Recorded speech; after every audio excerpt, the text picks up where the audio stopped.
Dell has a new entry-level gaming laptop, the Alienware 15. But is it actually a good budget option? Or has Dell simply slapped on their premium Alienware brand on a cheaper gaming laptop that cuts too many corners? Let's find out in this review. The Alienware 15 comes in their Nova Black finish, which has a subtle metallic-like shine if you look closely. But make no mistake, this entire laptop is plastic. There is some flex if you're going out of your way to push it, but build quality felt sturdy enough during normal use, and the rounded front edge made typing comfortable. The front starts lifting up when you open the lid, so you've got to hold it down with your other hand, and the lid goes the full way back. This means it's not possible to push the lid back too far and stress the hinges. Alienware claims the hinges can support up to 20,000 open and close cycles, and the hinge felt sturdy enough while I was ripping the lid open. Fingerprints show up, but they're easy to clean with a microfiber cloth. It's on the more portable side and feels easy to carry around. Other more premium 15-inch models, like Lenovo's Legion 5, are slightly thinner. But laptops that actually compete with the Alienware 15, like HP's Victus or Lenovo's Lock, are a little thicker. The laptop by itself weighs in at 5 pounds or 2.2 kilos, increasing to about 6.5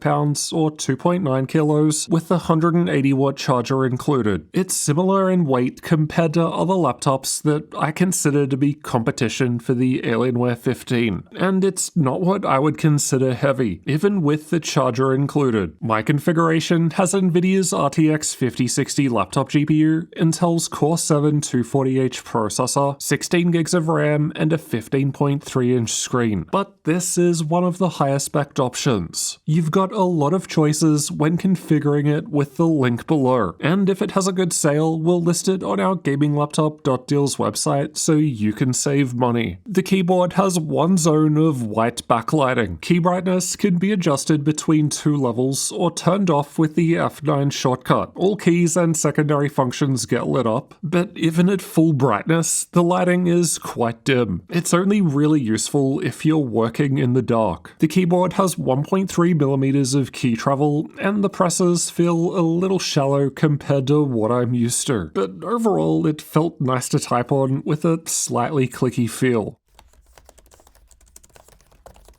The only thing I didn't like was the small arrow keys. The power button is part of the keyboard, and by default, an accidental press will put the laptop to sleep, but that's easy to change in Windows. The plastic touchpad feels fine and gets the job done. It gets harder to press towards the top, which is probably for the best because the laptop starts to flex when you push there. Most of the ports are on the left, which is great if you're a right-handed mouse user, but the ports that are on the right could still be further back to help with that. This laptop doesn't have a mux switch, so the only way to bypass the integrated graphics and get a speed boost in games is by connecting to the HDMI port, as it connects directly to the Nvidia graphics. Getting inside requires undoing 9 Phillips head screws, all the same length, but the two in the rear corners don't come out of the panel and instead help lift it up for opening. I still needed pry tools to get inside. I'll leave a link to these ones I use below. Once inside, we've got the battery down the front, 2 RAM slots on the far right, installed SSD on the left, and the Wi-Fi card near that. There's only one M.2 storage slot, which is pretty uncommon for a 15-inch gaming laptop. So if you want to upgrade, you'd either have to do a fresh operating system install or clone your existing drive. You can't just easily add a second drive. Mine only came with 1 stick of RAM, so there is a little performance being left on the table by not including 2, but it does leave room for upgrades later if RAM prices ever go down. And Dell is one of the few retailers who are actually honest about this and specify how many sticks you get when you buy. Most of the time you don't find that out until you get the laptop. The lack of a secondary M.2 slot is what holds the upgrade score back from being a 6, like a lot of other similarly sized laptops. Speeds from the installed 512 12GB PCIe Gen 4 SSD were good. No problems there. Wi-Fi performance wasn't amazing, but this is the only laptop we've had with Wi-Fi 6 since we moved house. Unfortunately, I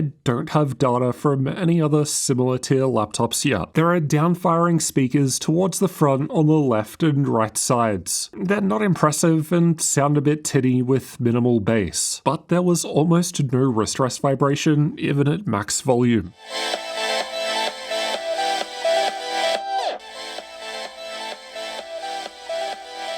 The Latencymon results were terrible in our 5-minute idle test. My Alienware 15 is powered by a 3-cell 70Wh battery, but the lower spec options come with a smaller 4-cell 54Wh battery instead. Battery life was decent, lasting for 7.5 hours in my YouTube video playback test, longer than the more expensive Alienware models we've tested, but not as long as their higher tier 16 Aurora, which has the same CPU and GPU, but with a bigger battery. It only lost 11% of its battery charge while asleep for 24 hours. But this isn't a fair comparison with the other laptops, as it depends on the size of the laptop's battery. Here's how much power was lost on average per hour, which is a fair comparison. And it's one of the better results tested, draining at basically the same rate as their higher tier Aurora model, both of which barely sip power while napping compared to other laptops. Let's check out thermals now. Next, the CPU and GPU are covered by shared heat pipes which run out to 2 fans on the same side. Air comes in through the vents above the keyboard and through the bottom panel, but the finer dust filters don't actually cover the fans. Air gets exhausted out of one side out the back, and this design means no hot air coming out the sides and blowing on your mouse hand. They call this bottom bit that sticks out the cryo chamber. Basically, there's more room for air, and that's only found on the 5050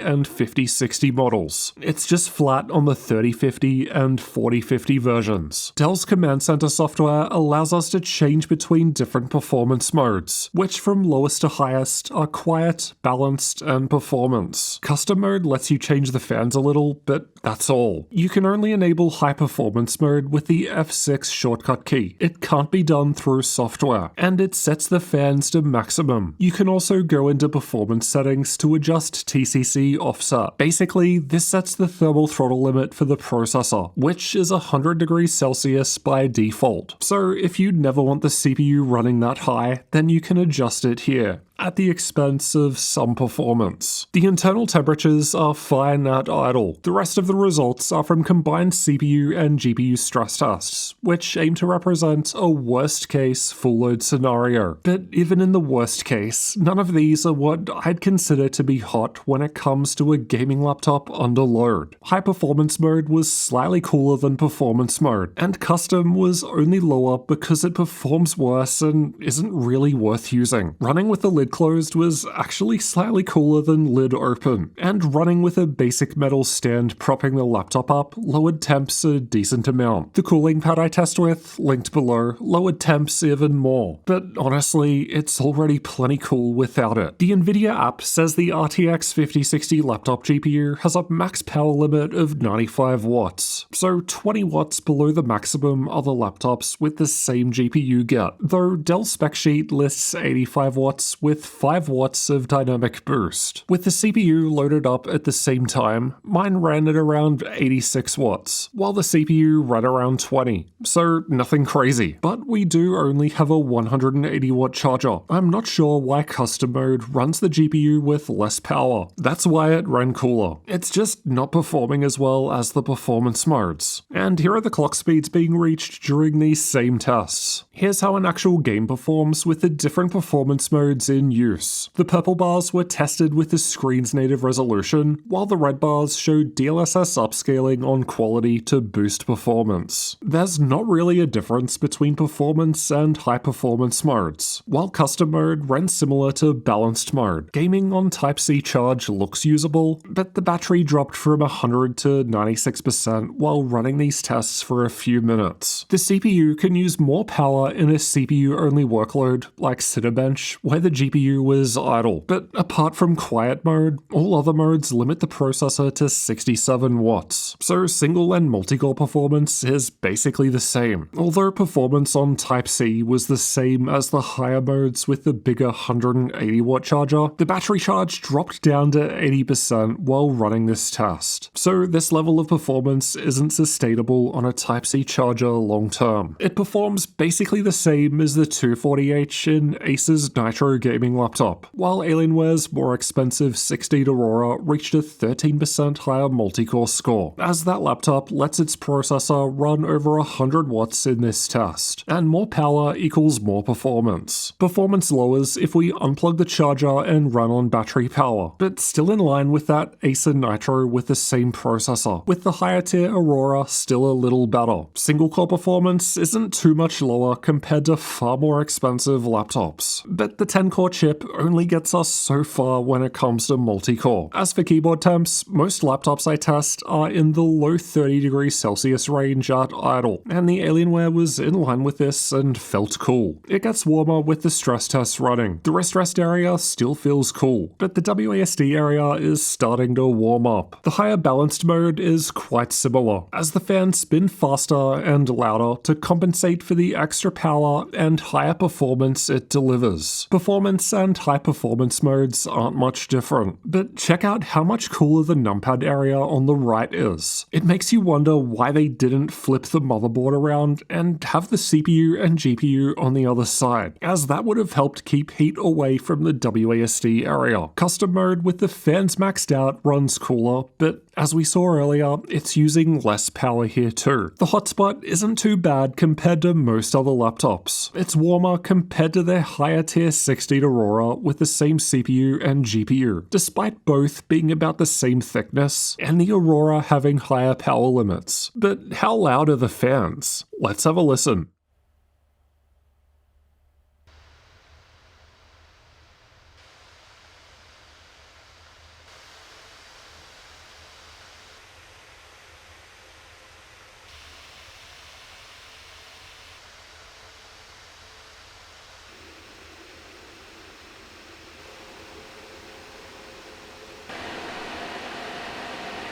It's actually one of the quieter laptops tested in terms of fan noise, even in its best performing performance mode, which is as loud as it gets. Performance and high performance were the same as custom mode with the fans maxed out. Interestingly, running with the lid closed was slightly quieter as it blocks out some of the noise. Performance mode doesn't look that much louder than balanced mode, but decibels are logarithmic, which is why I'm also showing zones, which better represents perceived loudness to our ears, and that shows us performance mode is actually more like 30% louder than balanced mode. Not only is balanced mode quieter, it runs cooler too as it's using less power, and with an actual game running, performance in balanced mode is only a little behind performance mode, so you could definitely take advantage of balanced mode as a good all-round sweet spot. Alright, we need to talk about the screen, because it's one of the first places budget gaming laptops cut corners on, and the Alienware 15 is no exception. The 15.3-inch 1920 by 1200 165Hz panel doesn't look too bad, but the colors really aren't great. The lowest we've measured in a long time. Screen brightness is fine, but not impressive, topping out at just 300 nits, which I consider to be the bare minimum. Competing budget options from other brands like Lenovo's Lock, HP's Victus, and Asus's TUF are all in the same boat though. There was some backlight bleed which can show up when viewing darker content, but this will vary between each laptop and panel. Screen response time wasn't great. Once we go beyond 20 milliseconds, I start noticing ghosting in games, but most transitions were under this. So not terrible, just not amazing. What surprised me was how much faster it is compared to the panel used in their more expensive Alienware 16 Aurora, and it's faster than HP's Victus, Lenovo's Lock, and Gigabyte's A16, but Asus's TUF was faster. Total system latency is the amount of time between a mouse click and when a gunshot fire appears on screen in Counter-Strike 2, and the Alienware 15 was faster than those other competitors too, and almost twice as responsive compared to their higher tier Aurora. But the Alienware 15 does not have a muck switch, so there's no advanced Optimus, which means no speed boost in games and no G-Sync. It does at least have adaptive sync from the integrated graphics though, so no screen tearing within this refresh range. The camera above the screen in the middle is only 720p, and there's no IR for Windows Hello Face Unlock. Here's how it sounds while typing on the keyboard.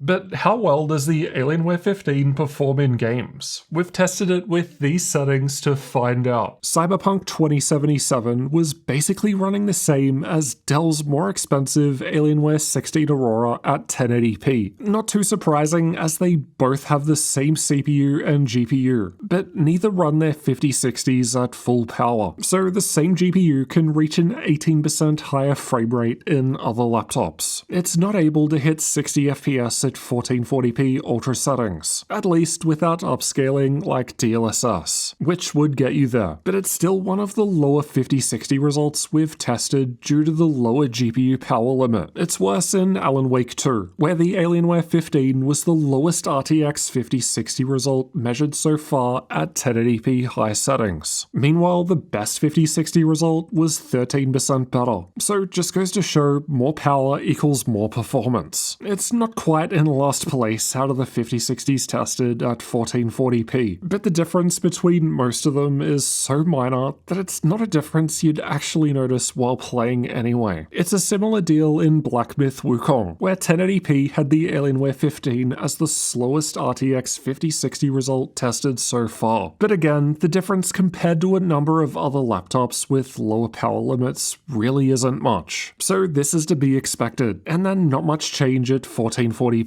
About the same as their more expensive Aurora 16. It's more of the same with ray tracing and DLSS upscaling enabled. RT is more intensive, but combining DLSS can result in higher FPS compared to not using RT or DLSS. And of course, you could skip tracing those rays if you just want more FPS with DLSS. Here are the 3D Mark results. Content creator results weren't great compared to most other laptops, but this is also one of the lower spec models we've covered in the last 6 months. But the low color gamut screen would stop me recommending this for creators. The BIOS looks old school and it's fairly basic. There's not a whole lot of customization available in here, but there were some extras like adjusting keyboard brightness timeout. Linux support overall was great. The only thing that didn't work out of the box in the latest Ubuntu was the keyboard shortcut for high performance mode, but that's something unique to this laptop, so I can look past it. Pricing and availability will change over time, so check the link below the video for updates and to see if there are any current sales. If the Alienware 15 has a good sale, you'll find it on our gaminglaptop.deals website. We update that daily to include the best deals, so make sure you check it out regularly to save money on your next gaming laptop with that link below. At the time of recording in late June, the configuration I've tested is on sale for $1,350 US, which is much better than the $2,000 or so it launched at a few weeks ago, but still in RTX 5070 territory, so I think Dell still needs to do better. I mean, for $80 less, we've got Asus's Strix G16 on the Dell site with a better CPU and double the SSD space. And the Strix series is one of the best we've reviewed, way better than the Alienware 15, that's for sure. But even if the Alienware 15 has a good sale, is it worth buying? Let's summarize the good and the bad to find out if it's worth it. Starting with the good, battery life is decent and thermals are fine. It runs cool and quieter compared to many other laptops, though it could have been even better if the motherboard was flipped, so the CPU and GPU weren't generating heat right below the WASD keys. I was impressed that it kept up and sometimes beat Alienware's more expensive 16 Aurora, and performance in games is similar to other power-limited 5060 laptops it competes with. As for the bad, well, that GPU power limiting means you're not getting the most out of the 5060, which sucks when you can absolutely get better performance for less money elsewhere. There's no Mux switch or advanced Optimus, two features Lenovo's cheaper lock has, some performance gets left on the table due to one stick of RAM, and there's only one M.2 storage slot, which is uncommon for a laptop this size, and limits future upgrades. The screen has poor colors and only just enough brightness, but that's not too different compared to other laptops it competes with. Bottom line, I don't think the Alienware 15 is too bad if it was actually available for a budget gaming laptop price. And I don't think we can blame the price entirely on the SSD and RAM crisis, as other all-round better laptops have had better sales recently than the Alienware 15. But I suppose this thing only just launched and it's already dropped quite a bit, so hopefully that continues. Personally, I wouldn't buy this laptop. I'd look at Lenovo's Lock instead, which has more features and better performance. Or if I was looking to spend around $1,300 on a 5060 laptop, I'd be trying to get something better like a Lenovo Legion 5 or that Asus Strix G16 that we've got on the deal site, both of which are far better than the Alienware 15. Granted, that Strix G16 is an Amazon Prime Day deal, so it's not going to hang around for too long, which is why you'll want to check our deal site so you don't miss anything. We're still trying to get the new 2026 version of Lenovo's Lock, but until then, the 2025 model is still a great option that I can easily recommend. So I'll see you in that one next.